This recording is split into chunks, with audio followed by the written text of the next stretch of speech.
My dear BCom students, today I want to talk about deduction under section 80G. It's a very important deduction in the part of deductions. Under 86 80G, donation to a certain fund, certain charitable institution, etc. Concept ಅನ್ನು ಅದ್ರ ಜೊತೆಗೆ important problem ಅನ್ನು ಯಾವ ರೀತಿ calculation ಮಾಡೋದು ಅನ್ನೋದನ್ನು ನೋಡೋಣಂತೆ.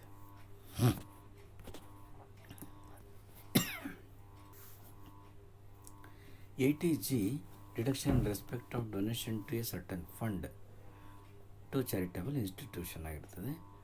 Under the section 80G ಅಲ್ಲಿ donation contribution is divided into two groups in the following four groups.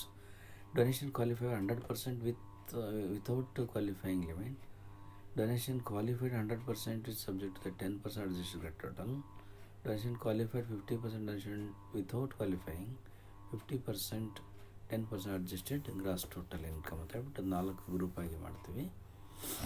Donation qualified under section 100% deduction without qualifying limit ಆದರೆ, ವಿತೌಟ್ ಎನಿ ಲಿಮಿಟ್ ಅನ್ನೋದಾದರೆ NDF ನ್ಯಾಷನಲ್ ಡಿಫೆನ್ಸ್ ಫಂಡ್ ಬರ್ತದೆ, prime minister national relief fund ಬರ್ತದೆ, prime minister harmony earthquake ಬರ್ತದೆ, national foundation for communal harmony, an approved education institution or the university, Jilla Suraksha Samiti established, fund set up by the state government, National Illness Assistance, National Blood Transfusion Council,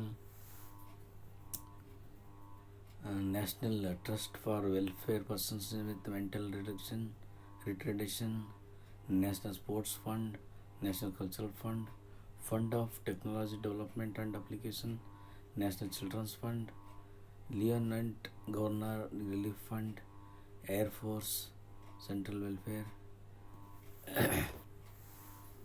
Andhra Pradesh Chief Minister Cyclone Relief Fund, Maharashtra Chief Minister Relief Fund, Chief Minister Earthquake Relief Fund, any fund set up by the state government of Gujarat solely applies for giving relief. Swachh Bharat, Clean Ganga, National Fund for Control Drugs ಇವೆಲ್ಲವೂ ಕೂಡ 100% ಡಿಡಕ್ಷನ್ಗೆ ಬರೋಂಥವು.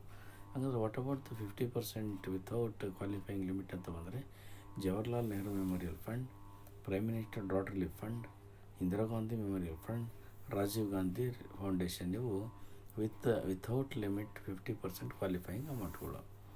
ಈಗ deduction donation qualified 50% donation subject to the 10% adjusted ಅಂತ ಬಂದರೆ any institution which satisfy the condition mentioned in the under section 80G ಅಂದರೆ any authority established in India for the purpose of dealing with satisfying requirement house accommodation, government of any authority operating on the charitable purpose, any contribution on section 10 subsection 26BB for promoting the interest of the minority committee for repairs and renovation of the notified temple, masjid, godown, gurudwar etc. church ಈ ಥರಗಳನ್ನ ಕೂಡ 50% adjusted gross total ಇನ್ಕಮನ್ನು ನಾವು calculate ಮಾಡಬೇಕಾಗುತ್ತೆ.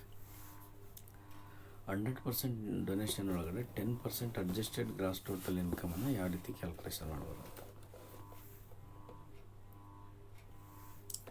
Government any approved local authority institution association for encouraging family planning ಆದರೆ, donation by the company or any Indian Olympic association or any other notified ಅಸೋಸಿಯೇಷನ್ಗಳಾದರೆ,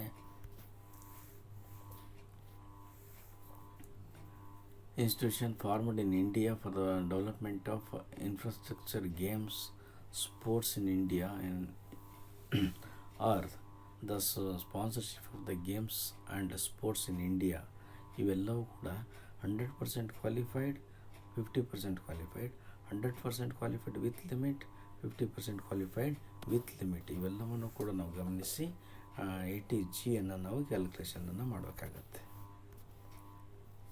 ಇದಕ್ಕೆ ಸಂಬಂಧಪಟ್ಟಂಗೆ ಒಂದಷ್ಟು multi choice ಕ್ವಶನ್ಗಳನ್ನು prepare ಮಾಡಿದೆ. Donation made in kinds is dash ಅಂತಂದರೆ be not eligible for deduction, any kind ಬರೋದಿಲ್ಲ ಅಂತ. Infrastructure for sports and games which comes under a with ಲಿಮಿಟಲ್ಲಿ ಬರೋಂಥದ್ದು. Mention 2 types of qualifying donation ಅಂತ ಬಂದರೆ C answer with limit donation. These are the multi choice question. ಇದಕ್ಕಿಂತ ತುಂಬ multi choice ಕ್ವಶನ್ಗಳನ್ನು ನೀವೆಲ್ಲ prepare ಮಾಡ್ಕೋಬೋದು. ಈಗ ನಾವು ಸಾಧ್ಯವಾದಷ್ಟನ್ನು ನಿಮಗೆ ಇದರೊಳಗಡೆ ನಾವು ತೋರಿಸೋ ಪ್ರಯತ್ನ ಮಾಡಿದ್ದೀವಿ. Thank you for watching this video, and I will meet you in the next session.